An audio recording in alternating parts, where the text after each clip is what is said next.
TJ Sidhu, आपने खुद अपनी दास्तान हमें बताई थी कि किस तरह से जब आप पैदा हुई थी तो एक तरह से शोक का माहौल था।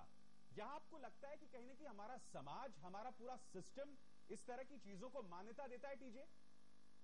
हाँ, ये एक बहुत अजीब बात है कि जैसे ज्यादा टाइम निकलता जा रहा है हमें तो ज्यादा मॉडर्न बनना चाहिए, पर ये जो पुराने ख्याल है ज्यादा बढ़ते जा रहे और हम तो सोच रहे कि मुंबई ऐसे शंघाई जैसा शहर बने, ऐसे बने वैसे बने, पर ये जो चीजें ये तो इतना बैकवर्ड्स हम जाते कि ऐसा नहीं होना चाहिए।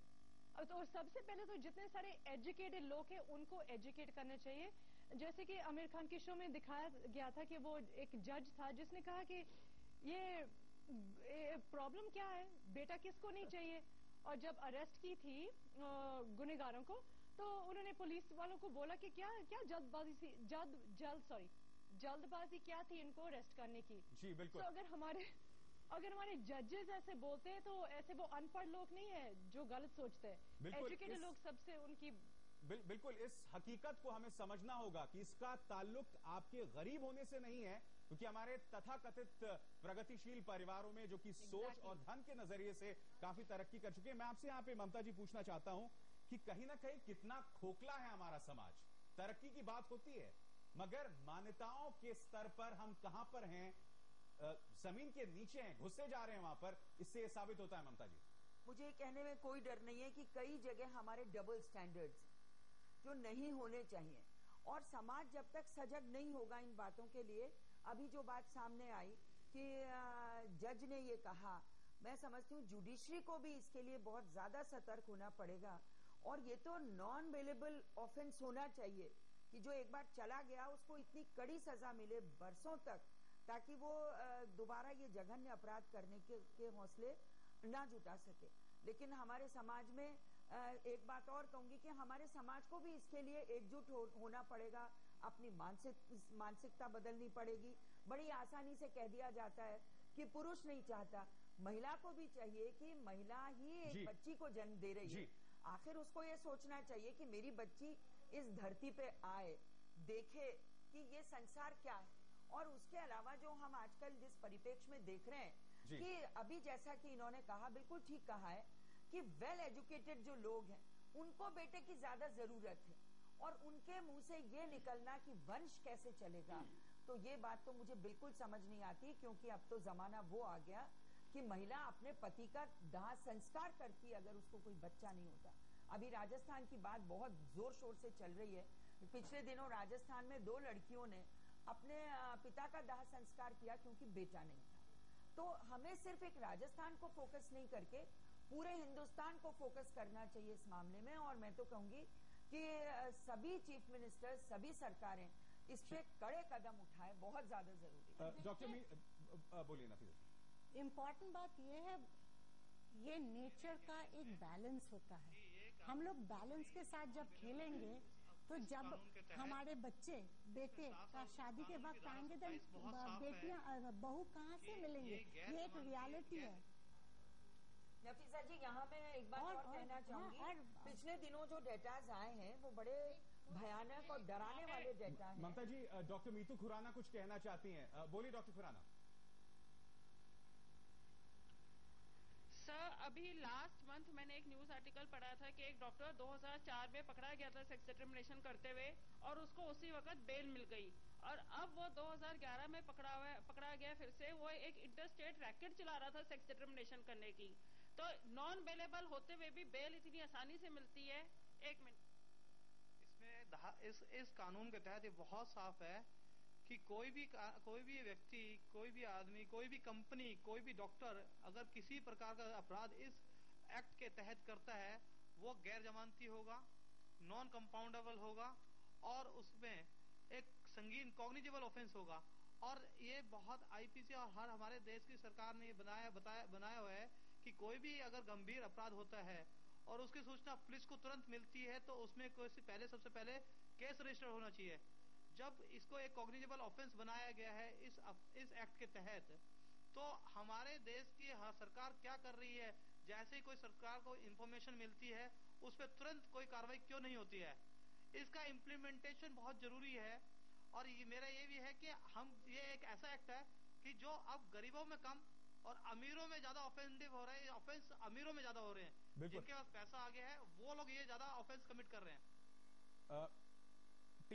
टीना सही बात यहां पर यह है कि गरीबों में कम अमीरों में ज्यादा, और हम अब तक ये नहीं सुनते हैं कि किसी डॉक्टर ने इसकी सजा जेल में काटी हो। किस तरह से देखती हैं आप इसे?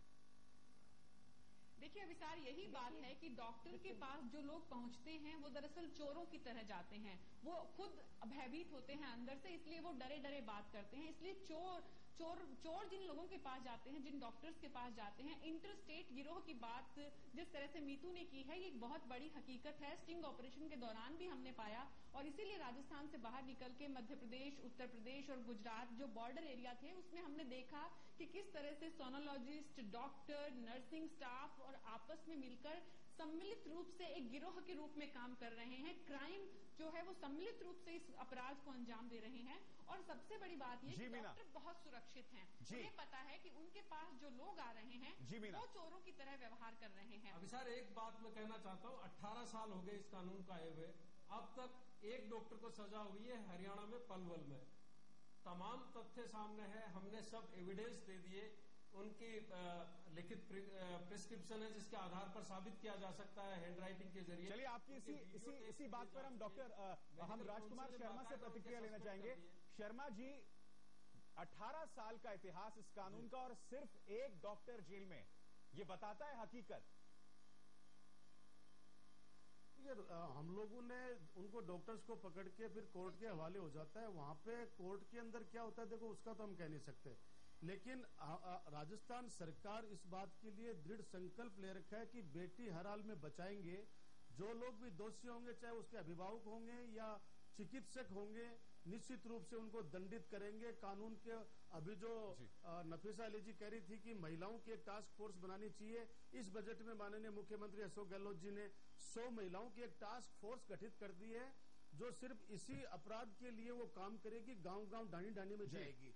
अभी एक और बात बताना चाहता हूं अभिसार, कि हमने हमारी बेटी के नाम से अभी 15 एम्बुलेंसेज पूरे राजस्थान के अंदर हमने रवाना की है, जो जागरूक करेगी जनता को। जो लोग जो कुरीतियों के बंधन में बंधे हैं, उनको उससे मुक्त कराएंगे हम। आज मुझे कहते हुए इस बात के लिए खुशी भी है कि हमारे राजस्थान की बेटियां, और जिस जिले से मैं आता हूं, झुंझुनू जिले से, आज हर क्षेत्र के अंदर अपना नाम कमा रही है, चाहे स्पोर्ट्स के अंदर, चाहे देश की सेना में जाने के लिए। बहुत दुख की बात यहाँ शर्मा जी ये है कि साल 2012 में भी हमें इस जुमले का इस्तेमाल करना पड़ रहा है कि महिलाएं कंधे से कंधा मिला के हमारे साथ चल रहे हैं। मेरे ख्याल से इससे ज्यादा पेट्रनाइजिंग जो है स्टेटमेंट महिलाओं के लिए नहीं हो सकता। मैं टीना, लाड कुमारी जी मैं आपके पास आऊंगा। टीना, एक सक्सेस स्टोरी की बात, मैं आपके पास आ रहा हूं लाड कुमार जी। टीना, जब आप ये जुमला सुनती हैं, और आप तो इंडस्ट्री में हैं, कि महिलाएं हमारे साथ कंधे से कंधा मिला के चल रही हैं, आप कैसा महसूस करती हैं? चीटेड हर एक दिन, बिकॉज जब ये बोलते हैं ना कि कंधे से कंधा मिला रहे हैं, you go to work, there is discrepancy. आप बाहर आओ, वहां पर देयर इज डिस्क्रिपेंसी। अब ये बोल रहे हैं कि इन्होंने अपनी बेटियों के नाम से इतनी एम्बुलेंस चला दी, very nice, I am very happy. But मैं ये पूछना चाहती हूँ कि ये जरूरत क्यों पड़ी कि आपको बेटियों का नाम बताना पड़ रहा है? Why can't it be just children? और ये बात की मैं ये जानना चाहती हूँ कि हम बेटियों के नाम से ये कर रहे हैं, यो कर रहे हैं, मगर जब बात होगी कि हमें बेटियों को क्या देना चाहिए, क्या नहीं करना चाहिए, क्या हम उन्हें एक इक्वल स्टेटस देंगे बेटे का, वो नहीं होगा। बेटियों के नाम से 12 एम्बुलेंसेज हम लगवा लेंगे, 4 अस्पताल खोल लेंगे, एक एनजीओ लगवा लेंगे, but when it will come to a status कि नहीं, मेरे लिए मेरी बेटी और बेटा एक है, 90% of the people will still come up and से नहीं भाई, बेटा कैसा भी हो, आग तो चिता को बेटे को ही देनी है ना। जी हाँ, उस सोच को बदलना बहुत मुश्किल है। दैट प्रोसेस, उस सोच आई को विल बदलना, बिलीव कि हाँ भाई हम बेटियों को एक सम्मान मानते हैं, एक अभियान के रूप में। मैं उस सोच को बदलना बहुत मुश्किल है। एक अभियान के रूप में शुरू किया है। मैं आपसे सीधा बोलना चाहता हूँ लाड कुमारी जी, मैं आपसे क्यों मुश्किल है? क्यों नहीं? Why do we say it's difficult? Why can't we say it's possible? मैं आपसे पूछना लाड कुमारी जी, इस सोच को इंसान कैसे बदले? ये सोच ही है तमाम दिक्कतों की जड़। एक तो सोच को बदलने के लिए जरूरी है कि जो माँ तो वही है, बेटा करने पर उसका मान सम्मान और प्रतिष्ठा के साथ लिया जाता है, और बेटी होने पर अपमान और तिरस्कार किया जाता है। मैं कहूंगी कि ना देवी बन के पूजा चाहिए और नहीं आप दासी और दीना बना करके रोंदो। ये जो नॉन बेलेबल और नॉन कंपाउंडेबल है, लेकिन उसका समझना पड़ेगा, क्योंकि पुलिस थाने पे बेल नहीं होगी, पुलिस थानों पे उसको समझाइश नहीं होगी, लेकिन कोर्ट में जाने के बाद तो बेल होती है। कोर्ट ये जो अदम वक्कुस शब्द जो पुलिस अधिकतर इस्तेमाल करती है कि वाकया घटा ही नहीं, उसके आड़ में एफआईआर लगा देती है। जी हाँ, उन वाले मामलों को रीओपन करवा करके खुलवा करके देखना होगा। हमारे कानून की पेचीदगियों का प्लीज डिस्ट्रिक्ट लेवल पे बोलिए, जल्दी बताइए। नहीं, डिस्ट्रिक्ट लेवल पे एप्रोप्रिएट अथॉरिटीज को स्ट्रॉन्ग करना है। जी हाँ, सच तो ये है, इन्हीं कानून की पेचीदगियों का फायदा उठाकर ये तमाम लोग बच जाते हैं। और तभी जैसा कि श्रीपाल कह रहे थे कुछ देर पहले कि अब तक सिर्फ एक डॉक्टर को जेल में सजा भुगतनी पड़ी है। इससे बड़ी त्रासदी क्या हो सकती है। वक्त चला है ब्रेक का, आप सबका रुख करूंगा मगर थोड़े से इंतजार के बाद। चेहरे को अपनी दांतों से ऐसे खाया जैसे कोई जानवर एक मांस की रोटी खाता है। जब मैं होश में आई तब मेरी बेटी भी नहीं थी।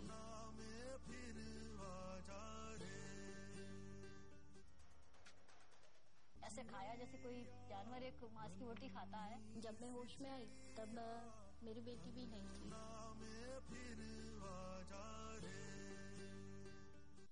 तो हम इस शो के आखिरी पड़ाव में पहुंच चुके हैं और ऐसा महसूस हो रहा है कि हमारे समाज का एक बहुत बड़ा तबका ये मानने को ही राजी नहीं है कि कोई समस्या है।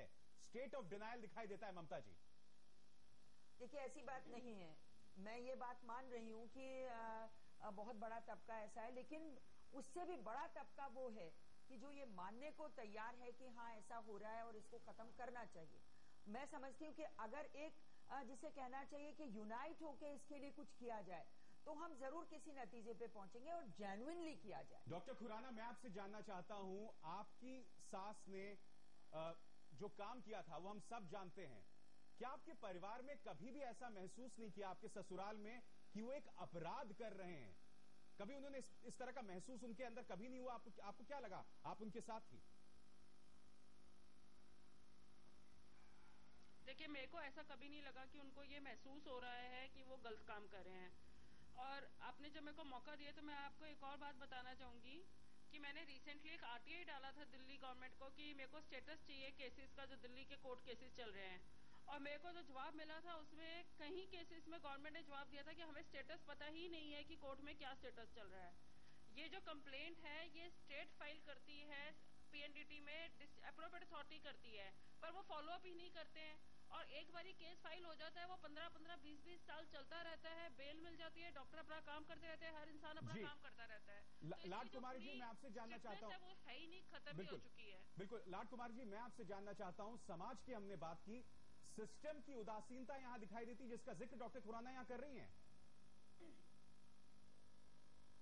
मैं कहूंगी कि एक तो बेटी बिना वंश नहीं चलता, इस बात का प्रचार प्रसार करना पड़ेगा। मैं एक सक्सेस स्टोरी बता रही हूँ आपको कि हमारे यहाँ श्रीमती कौर है गंगानगर की, वो 3rd टाइम प्रेग्नेंट थी और उसका टेस्ट करवाया। टेस्ट कराने के बाद लगा कि फीमेल फिटनेस है, तो उसके हस्बैंड ने प्रेशराइज किया कि यदि तुम एबॉर्शन नहीं कराओगे तो मैं तुमको छोड़ दूंगा। उसने कहा कि मैं तुमको अभी छोड़ती हूँ लेकिन तीसरी बेटी को जन्म दूंगी। और उसने तीसरी बेटी को जन्म दिया। इस तरह की स्टोरीज का प्रचार प्रसार होना चाहिए। और जो कानून में, क्योंकि जो पीपी है वो अच्छी तरह से प्लीड नहीं करते हैं, गवर्नमेंट पिट जाती है, इसलिए जरूरी है कि पीपी की ट्रेनिंग हो, पीपी का ओरिएंटेशन हो और वो सही तरीके से काम करे। नफीसा, आप मानती हैं कि पॉजिटिव इंस्पिरेशन जिसका जिक्र लाड कुमारी जी कर रहे हैं वो जरूरत है वक्त की, सकारात्मक प्रेरणा? देखिए, पॉलिटिकल दुनिया देखिए, जब तक बैलेंस ले आएंगे पॉलिटिकल दुनिया में भी बदलाव नहीं आ सकता हमारे देश में। सेंसिटाइजेशन घर घर की कहानी है। माँ बाप को एम्पावर करने के लिए हम लोग उनको साथ देना चाहिए और उनको मॉनिटर करना चाहिए। जहाँ एक औरत को कोई उनके अंदर कोई प्रॉब्लम है तो काउंसलिंग देना चाहिए परिवार को। ये नहीं कि एफआईआर दर्ज करो और उनको जेल में डाल दो, क्योंकि एकदम से कोई अबॉर्शन के लिए नहीं जाते, सोचते हैं, प्लानिंग करते हैं, तो वक्त लगता है उसमें। कभी भी माँ को डर है या मानने को तैयार नहीं है तो तुरंत एक्शन लेना चाहिए थ्रू काउंसलिंग। देखिए, काउंसलिंग लोगों को भी बहुत अवेयरनेस के थ्रू उनके बदलाव बदल सकता है। इसलिए ऐसे प्रोग्राम्स जो आमिर ने किया है इसमें फायदेमंद ये है कि हम लोग अब चुप नहीं बैठना चाहिए। ये तो कितना 20 20 साल से चल रहा है। बिल्कुल, अब कई 20 सालों से साल चल से रहा है। अब लोग चलो हम लोग मिल के इसके लिए काम कर रहे हैं। राजकुमार शर्मा जी, और गांव में एक चीज, गांव में आपने अमीर और गरीब की बात करा, जहाँ गांव में जब गरीब के परिवार में एक लड़की पैदा होता है तो वो गाड़ देते हैं, मार देते हैं, उसको पता नहीं चलता किसी को। मेरा रिक्वेस्ट ये है, जैसे मदर टेरेसा एक जगह बनाया था कि आपको लड़की नहीं चाहिए तो बिना सोचे समझे आप बस छोड़ के चला जाइए, किसी और का गोद भर दीजिए। राजकुमार जी, मैं आपसे जानना चाहता हूं, सकारात्मक प्रेरणा दी जाए समाज में, मगर मैं आपसे जानना चाहता हूं यहाँ पर राजकुमार जी कि क्या कहीं ऐसा तो नहीं है कि हम उन मान्यताओं को इसलिए नहीं चुनौती देते क्योंकि हम समाज के उस सामंती सोच को नहीं बदलना चाहते जिस पर आपका पूरा पॉलिटिकल सिस्टम टिका हुआ है? नहीं अभिसार, बिल्कुल भी ये इस बात से मैं सहमत नहीं हूं। आपके माध्यम से कहना चाहता हूं कि मैं स्वयं, हमारी सरकार, हमारे मुख्यमंत्री श्री अशोक गहलोत इस बात के लिए दृढ़ संकल्प लेकर हम बैठे हैं कि कन्या भ्रूण हत्या जैसे अभिशाप को हम जड़मूल से समाप्त करेंगे। और जो भी दोषी होगा, चाहे डॉक्टर हो, छठी बार वही बात को दोहरा रहे हैं। निश्चित रूप से उसका राजस्थान की बात मत करिए नहीं, नफीसा जी, वो राजस्थान की इसलिए बात कर रही है क्योंकि वो राजस्थान के स्वास्थ्य मंत्री आप हैं। मर्द हो, मर्द की बात करिए, मर्द, बाप हो, पिता हो, आप उसके बात करिए। आपका वादा क्या है देश के लिए? चलिए, हम ये उम्मीद करते हैं कि इस बहस के जरिए और जो पहल आमिर खान ने इस शो के जरिए की है उसका कुछ असर पड़े। हम जानते हैं इस शो को देखने वाले कई लोग ये कह रहे होंगे कि आखिरकार ये आमिर खान का ही शो है, मगर चलिए आमिर खान के जरिए इस अहम मुद्दे पर लोगों का ध्यान तो जाए। बहुत बहुत शुक्रिया, आप सब शरीक हुए इस बड़ी चर्चा है मेरे साथ। वक्त तो चला एक ब्रेक का, मगर आज तक पर खबरों का सिलसिला जारी। चेहरे को अपनी दांतों से ऐसे खाया जैसे कोई जानवर एक मांस की रोटी खाता है। जब मैं होश में आई तब मेरी बेटी भी नहीं थी।